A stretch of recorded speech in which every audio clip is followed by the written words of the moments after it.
Welcome everyone. This is part 3 of the Powerful Truth series.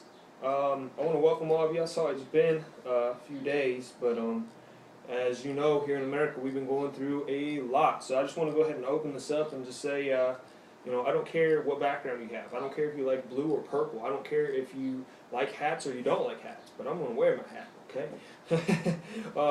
I don't care if, honestly, you're an atheist. I don't care if you're a scientist that completely believes in the evolution theory.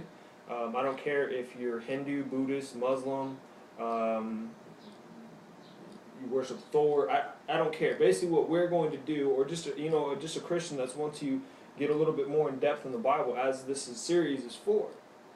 I'm not going to force the truth on you. It is called Powerful Truth, but honestly, when you do the research yourself, what I'm about to tell you, and I'm not, I don't have my PhD in theology or anything like that. In the Bible, it says go and make disciples. That's exactly what I am. You don't have to call me a pastor or a self-proclaimed pastor, if you will. I'm just a disciple. Yes, I am a co-owner / founder of a ministry called wakeupworld. But that's what being a disciple is going out and sharing the truth. So, basically, this series is to just share information that I'm finding with you guys that goes way back in history that you can honestly look up yourself. So, take this journey with me, okay? We left off, we're now on Genesis chapter 23, okay? And just to summarize a lot of the chapters, chapter 23, you got Abraham's wife, Sarah, dies. Chapter 24, God provides a wife for Isaac. Her name's Rebecca. Abraham, marries again. He lives a little bit longer, gives everything he owns to Isaac, his son. And you can find that. I'll just read real quick. I read from the Message version. It's a little bit easier to understand, but just for this sake, I'm going to read verse 5 from the New King James. And Abraham gave all that he had to Isaac. Okay. Back then, also, Abraham did have concubines, so he gave some gifts to them. Then we got, right here, sorry, my notes. Abraham lived to about 175 years old. Isaac then has 2 sons. Biblical names to me, sometimes we don't get along. Esau and Jacob. And then what I'm going to go ahead and do is, in the same chapter, I'm going to read verses 21 through 34. And Isaac prayed hard to God for his wife because she was barren, meaning she could not have children. God answered his prayer, and Rebekah became pregnant. But the children tumbled and kicked inside her so much that she said that if this is the way it's going to be, why go on living? Basically, that's how much pain she's in. Okay? I'm going to move this over a little bit more so you guys can get a better view of what I'm looking at here. Sorry. Kicked inside her so much she said, if this is the way it's going to be, why go on living? She's in so much pain, she's basically saying, if this is the way it's going to be, I want to die.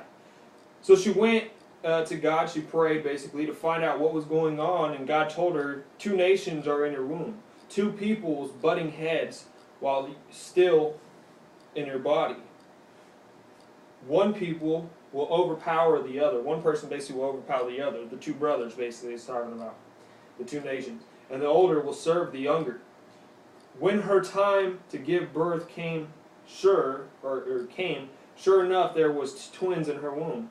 The first came out reddish, as if a snugly wrapped in a blanket. They named him Esau, which means hairy. His brother followed. His brother followed. His fist clenched tight to Esau's heel. So basically, he's holding on to his brother's heel. Okay, his twin brother's heel. So they named him Jacob, which means heel. Isaac was 60 years old when they were born. So his first sons, he was 60 years old.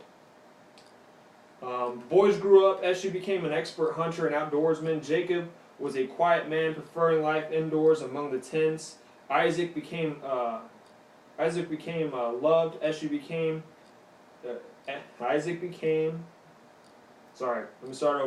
loved Esau because he loved his game. But Rebekah loved Jacob.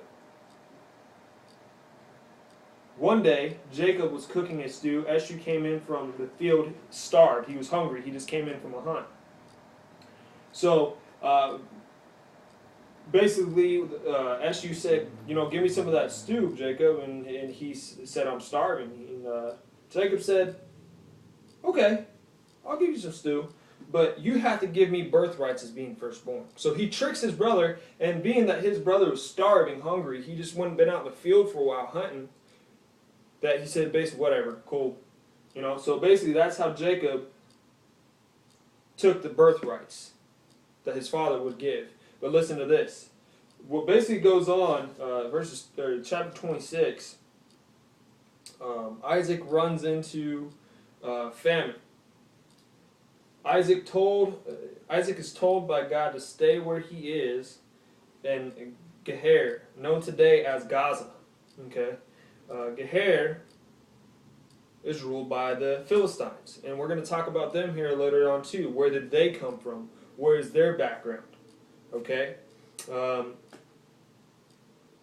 on here through my notes. Sorry. God blesses Isaac, and the Philistines get mad. Basically, they see that God is blessing Isaac and his family. Basically, they stay in Gur. The Philistines rule that area, basically, and they allow him to stay, and they bless him and they basically curse him. The story goes basically, Isaac's wife is so beautiful that he was afraid that the Philistines were going to try to sleep with her or take her from him by killing him. So he lied and said, this is my sister. Now, there's an important part to this is because going on here, let me turn the page.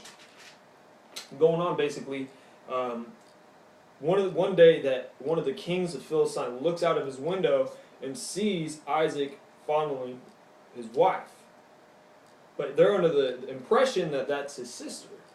So they went up to him and said, dude, are you really fondling your sister? Are you that lonely, basically? And they basically understood that he was lying. So they said, why did you tell us that was your sister? And then he told them, I was afraid that your men would kill me and sleep with my wife. So the Philistine actually found favor in that and basically told everybody in that kingdom that if you were to touch his wife, you will be killed on sight. So basically, story goes on. In a short summary, Isaac is blessed by God by many things while they're going through basically the famine and everything. And Philistine basically says, you know what? Get out. Get out. This isn't fair to us. You're getting blessed. We're getting trampled on. Okay? So they're kicked out of Gera, or known as Gaza, not Gaga. Well, many,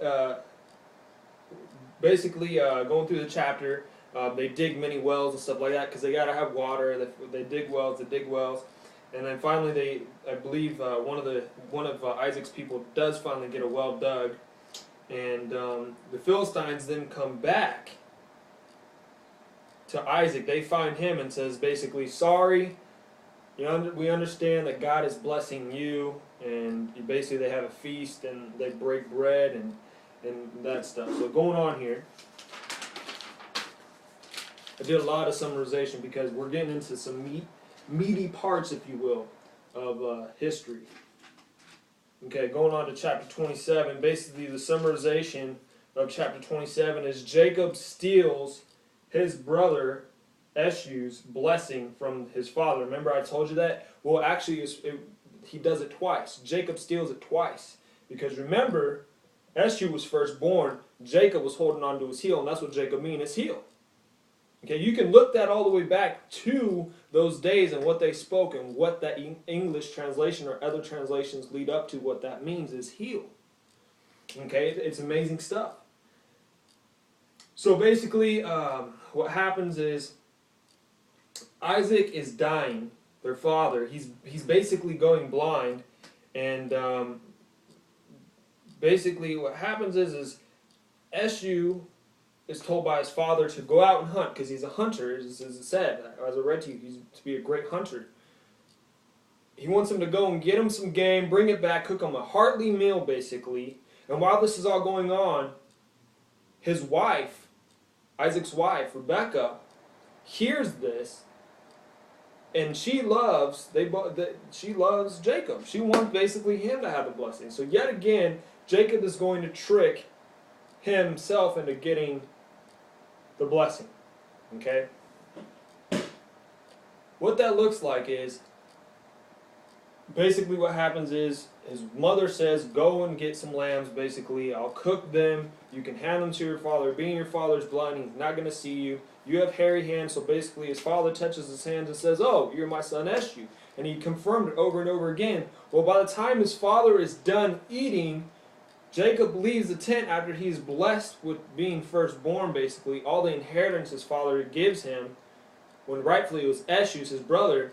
And Eshu comes back in, cooks the meal and hands it to his father and says, which son are you? And he says, I'm your son Eshu. You told me to go and do this, and you were to give me your blessing. So they both weep and cry, and that's just sad. So basically going on here, Eshu finds out that Jacob has stolen his blessing, hates his brother, and as I said, going back to chapter 25, the two brothers are two nations that will butt heads. Jacob also tricked his brother once before, and that was the stew part. Okay? So all the other chapters leading up to, we're going to just go ahead and jump 10 chapters ahead to 37, is basically, in short, their families are made. Jacob and Eshu finally come to peace eventually. These are some things I just kind of went over because basically the nations are made, the families are made, they spread out across the land. It talks about Rebecca in there, and how she was barren, and she goes and cries, and the Lord blesses her. There's several daughters, if you will, that finally get husbands and stuff, and they are barren, and they pray to the Lord that they, why are we not able to have a child? And finally the Lord blesses them with a child. You see what time we got? Wow, we're doing great. So basically, that basically summarizes those 10 chapters, if you will. I mean, I didn't do too much in-depth reading. I was basically kind of, after the first couple chapters, I understood that. But basically, Jacob and Eshu become to peace again, and then, let's see here. But again, Rachel is an important lady in the Bible, as I'm about to tell you some stuff about her. Okay, she was barren, she gave children, and now we're here. We're in chapter 37 and 38, so go ahead and jump there for me. It's really the only way that I'd be able to get all through this today, guys. I really want to get into the book of Exodus before, hopefully I can get another video done before Sunday. We are going through a lot in our nation. I really want to take more time praying. But going on here, 37 through 38, how the Israel people end up in Egypt. That's basically what I'm going to title this final part of Genesis. Is basically, it's going to tell us how the people of Israel, the nation of Israel, ends up in Egypt, and it's amazing. It is truly amazing. Now check this out. Okay, so Jacob is son of Joseph. Okay, Joseph is one of the children that was born in those other chapters. Okay.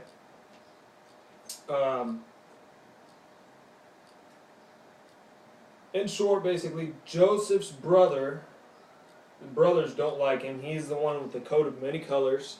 Okay. His brothers don't like him. Why? Because God grants him with dreams and visions, and they're jealous. Because one of those visions says that Joseph, will rule over them, basically. That he'll rule a great part of the land. So they're basically to the point where, yet again, a brother is ready to kill a brother. Okay? They're ready to kill him. They're ready to take him out.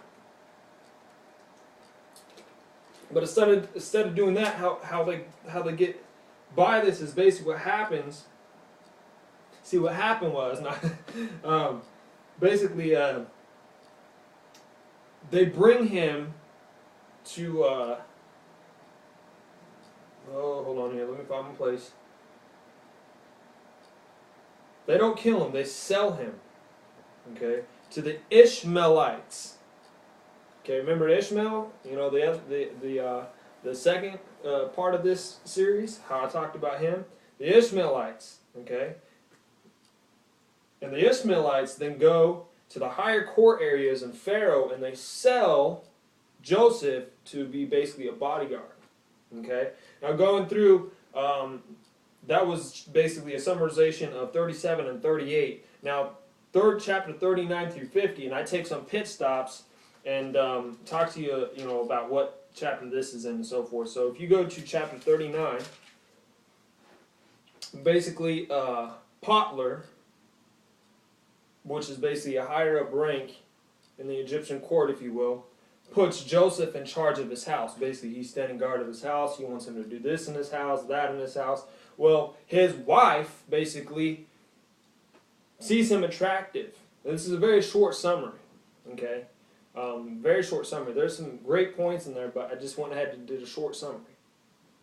Basically, he keeps pushing her away. He said, "No, you're married. You're married. I'm just a servant to this house. I'm in charge of this house. I'm in charge of guarding this house and everything like that." So basically, one day, she gets really upset with him that he won't sleep with her. So she basically comes on him so hard and rips his undergarments off, basically, and forces herself on him, and he runs out the house naked. So what happens is she blames him, saying, "He came on to me. He's the one that's naked." Okay? Alright, now basically going on, he basically just blamed him that, "Oh, he tried to seduce me." Well, then what happened was he was then thrown into prison. While in prison, the Pharaoh puts his cupbearer and breaker in prison.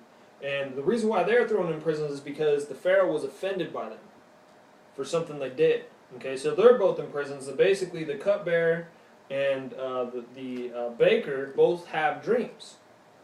And Joseph interprets them. That's one of the blessings that God gave him back when he was with his family, and how he had that vision of him taking rulership as he interpreted his dream and understood what that meant. I don't want to go back and tell you what that dream is, because there's an important part to the dream I'm about to tell you, because I do believe if you search back enough, there is actually accounts for a famine in Egypt back when it was starting to really grow. Don't quote me on that. I didn't research that much, but the parts I did research, you can find. Okay, now check this out. So basically, Joseph interprets their dreams. The cupbearer is basically a person, if you don't know what that is that tastes the drink the Pharaoh has and make sure it's not poison. So basically, he has the honor of either dying or handing the cup off to him. Says, "Oh, it's good." He's basically the pincushion, if you will. Okay, so the baker, pretty self-explanatory, makes all the food, and yeah.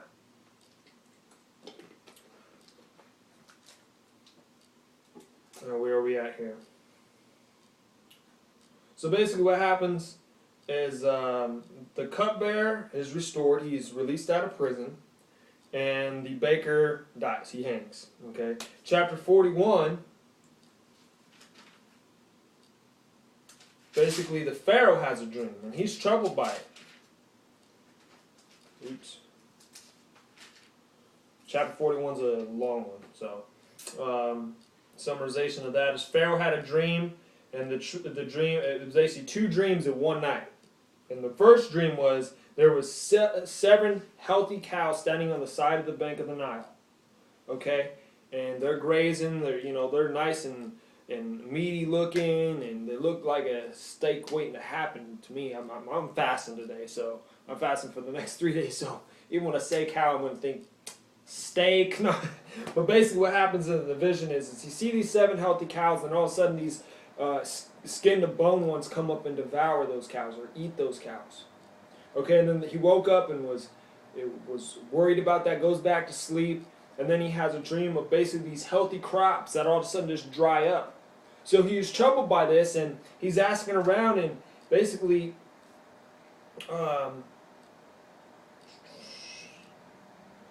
what happens is, I believe it's the cupbearer tells Pharaoh that, hey, there's this dude in prison named Joseph. He interpreted my dream, and it basically helped me out. It's true. He could help you. So basically what happens is Pharaoh calls upon Joseph. Joseph goes before Pharaoh and tells him his dream and says, you're looking at 7 years of great basic flourishing. You're going to have all kinds of food come up, and you need to store that, because followed by that 7 years is going to be a 7 year of drought and famine, basically, across the whole land. Those are the two dreams, okay, put together. The famine and drought, okay? That's what I got from it, okay? Now, we're at basically, you have to forgive me, people. I don't really necessarily plan these sermons. I just write my notes down and go at it, help you guys out, help myself out by learning a little bit more, and it's just an amazing journey. It really is. Let's go ahead and continue before I get off track. So basically what happens is the Pharaoh takes Joseph out of prison and puts him in charge of all of Egypt. Basically, Pharaoh's the highest dude you can get. The one under that is basically his ruler of the land, if you will. When he's basically ruler over all the lands, he oversteps the ruler. But that's basically what I see it as, okay? So basically, Pharaoh puts him in charge of all the land of Egypt. And Joseph is, he has so many crops growing and stuff like that. They're gathering so much grain, he stops counting. It's being blessed that much. They're storing up all kinds of food and everything like that. Well, finally what happens is the 7 years of flourishing ends and the 7 years of drought begins. And it happens all over the countries. All over the countries. So basically what happens is Egypt is basically the only one that had bread, or known as food, okay? In all of the land, all the countries. Joseph's brothers basically, their father says, look, we need food. Go to Egypt and buy us some food and bring it back so we can go on. Okay.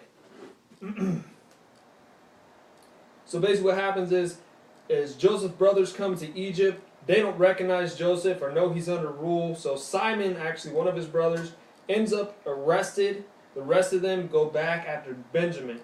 Okay, well that's a little bit of a time lapse, because the brothers ran out of food again, go back to Egypt. Joseph then invites them to his home, basically his palace, for a feast.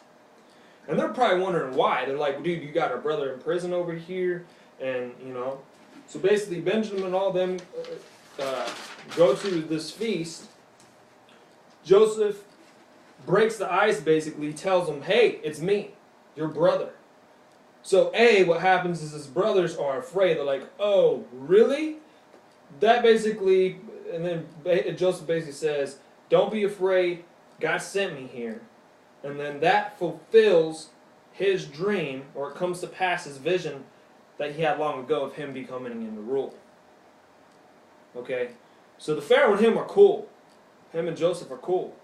So basically what happens is when he tells them in chapters 45 to 50, the ending part of this is how the Israel people, the Jewish people, the come to be enslaved in Egypt. Okay? So in a short summary, going to 45 through 50, Joseph told them to go and get their dad. Says, go and get dad, tell him what's going on and I can help you guys. So they go and get Benjamin, they go and get their dad, and they bring all the people of Israel to Egypt. So what happens is,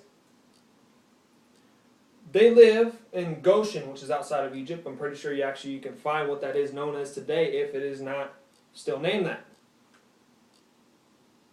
So the famine continued. Egyptians sold everything they had to Pharaoh for food. Basically, the Egyptian people are, they're hurting. Pharaoh's kingdom's the one that has the food. So they're selling everything they have. Pretty soon they're going to run out of it. Pretty soon the Israelites are going to run out of it. Okay? And they're growing. The Israelites are growing more than the Egyptians are. I mean, it was prophesied in the Bible that God told Abram, or Abraham, that he would have descendants as numerous as the stars. And it started, through the whole book of Genesis. And when they got to Egypt, it began such a problem that you'll see what happens, okay? So basically, Jacob is dying at this point, and he blesses his sons. Jacob tells his sons to bury him with Abraham in the cave in Canaan. Now, I want you to remember that because I got some things to tell you about that. Then Jacob died. Okay, that's 45 through 50. Now, the last chapter in Genesis, before we go into Exodus, and Exodus is going to be an amazing one to go through too, is basically what happens in short is Joseph is about to die.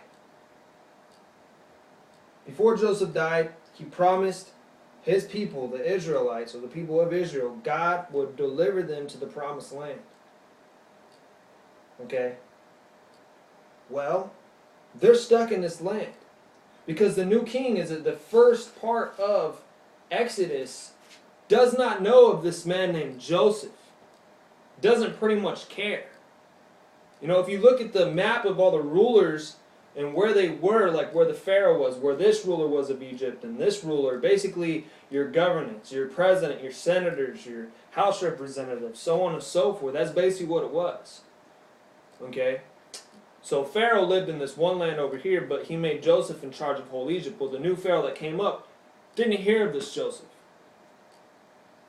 And he can care less about the Israelites, basically, because he sees they're growing to a number. If they wanted to revolt and take Egypt over for themselves, they could do it. So I'm not going to go too much further into Exodus. We're just going to have to wait for that one. It's going to be awesome, though.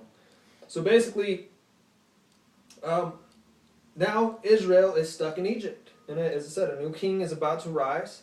And now we're in the book of Exodus. Now here's some interesting things to tell you guys. Oops, that was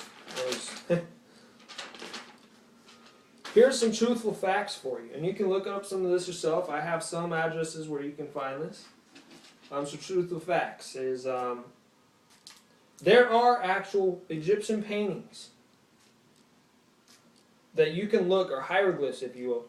You can go and look at that. There are people without rods, staffs, or whips that are making mud, and they're basically showing the process between making mud and then into bricks, and then basically I believe there is some hieroglyphs of people stacking and building things.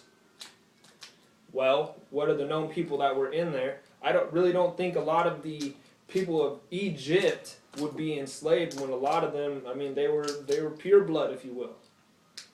Okay, some of them, yeah, but the majority of them were Israel. And if you want more proof that that is true, check this out.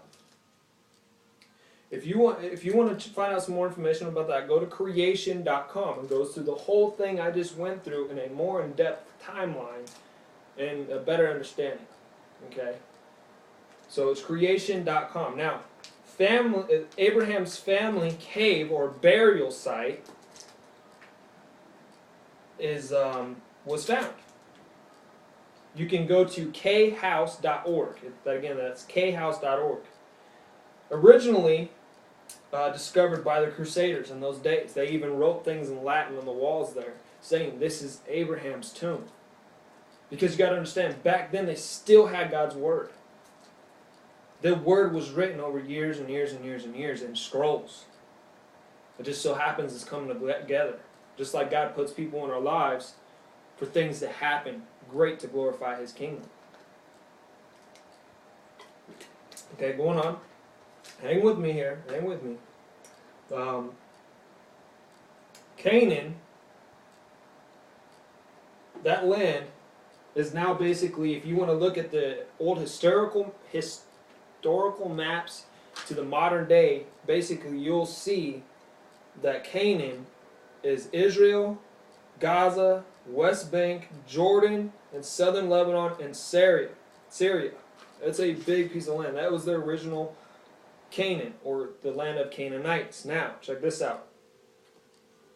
The land of Mechaplah, that's, again, biblical names. If you look at that name, though, it's Machplah, Mechaplah. Basically, that today is known as Hebron, and you can research that yourself. Okay, now Rachel's tomb, as I told you about Rachel, that is true. Even the Muslim people know about Rachel's tomb. And there's actually, you can almost pronounce it like Rachel's tomb. Well, kind of. In a more English translation you can. But you can find that on the outskirts of Bethlehem. Bethlehem was known as a part of Ephrath.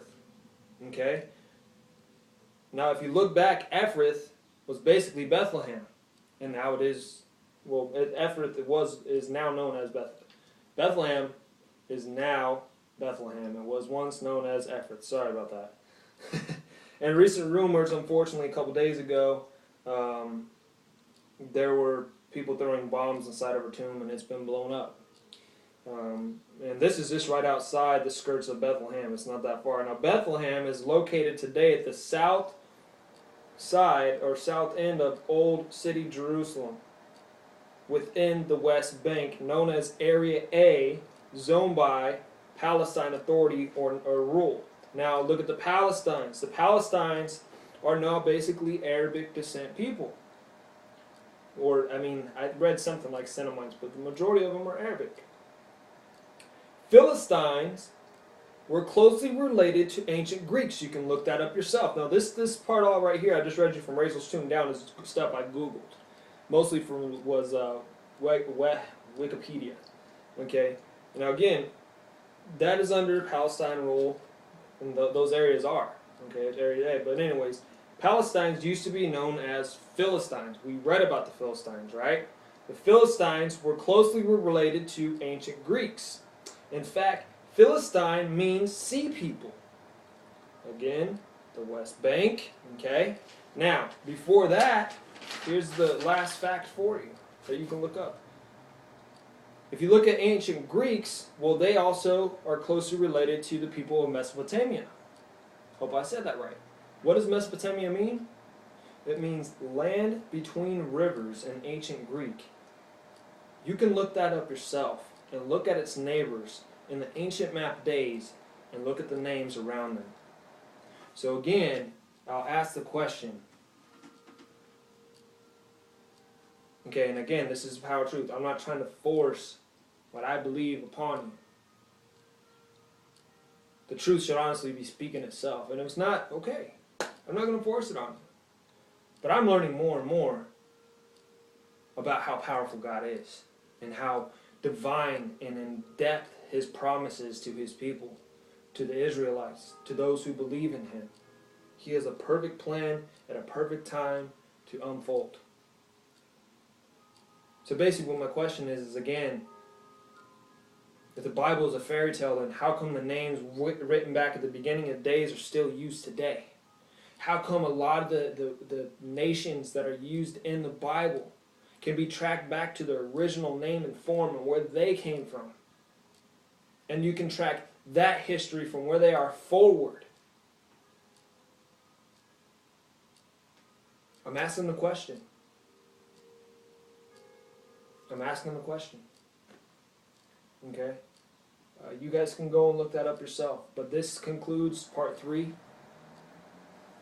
of this series. We'll be going into Exodus, and I don't think we'll spend too much time in this one. I don't think it'll be more than 3. I don't think it'll be 3 days. We might. I mean, it's a big book.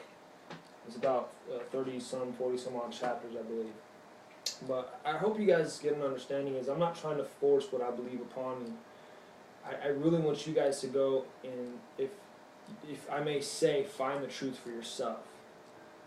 Because again, if you honestly tonight go outside, look up at the stars, and really think down to your deep in yourself that if Earth was truly off just a little bit, there wouldn't be life. We would not have been able to survive. If it was spinning at a different rate than it is now, it would be hard to breathe, and we would probably die. If the planets were in different areas, it would affect the Earth. Again, it can't be an accident.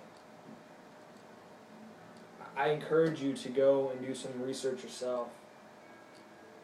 But I want to leave you guys with this. There is one God, and He loves you. And He wants to show you that love. He wants you to be with him as he created you to be. Again, he formed his most precious creation from dirt, from dust. And after he rested for a little bit on the seventh day, he breathed life into that. Go look around the beautiful sights around the world. Go look at the most beautiful island, the beach, the mountains, the sunset, the sunrise, the stars, the galaxy. And that's nothing to him, but you are his most amazing creature because you live, speak. He knew what you were going to do before you did it, but yet he still wanted you to live life so he could see you go through the things. And he gives us free will. He gave you that option that you're not going to be a puppet. He gave you free will to follow him, see what an amazing creator he is, and how much he loves you, and that he is God. Or not. And the day that you do meet him, well, you know what the typical Christians say. I'm just going to tell you this. My job is to tell you about the love Jesus Christ can just amazing things out of that love he can do in your life. That's my job. The Bible is clear what will happen if you don't receive the easy things of salvation and what comes with that. Your eternity begins right then. But it's clear of what happens if you don't receive that. But that's not my job to condemn you to hell. My job is to tell you that I didn't change myself. That with Jesus Christ in my life, he changed me. God bless you all. Look for part 4.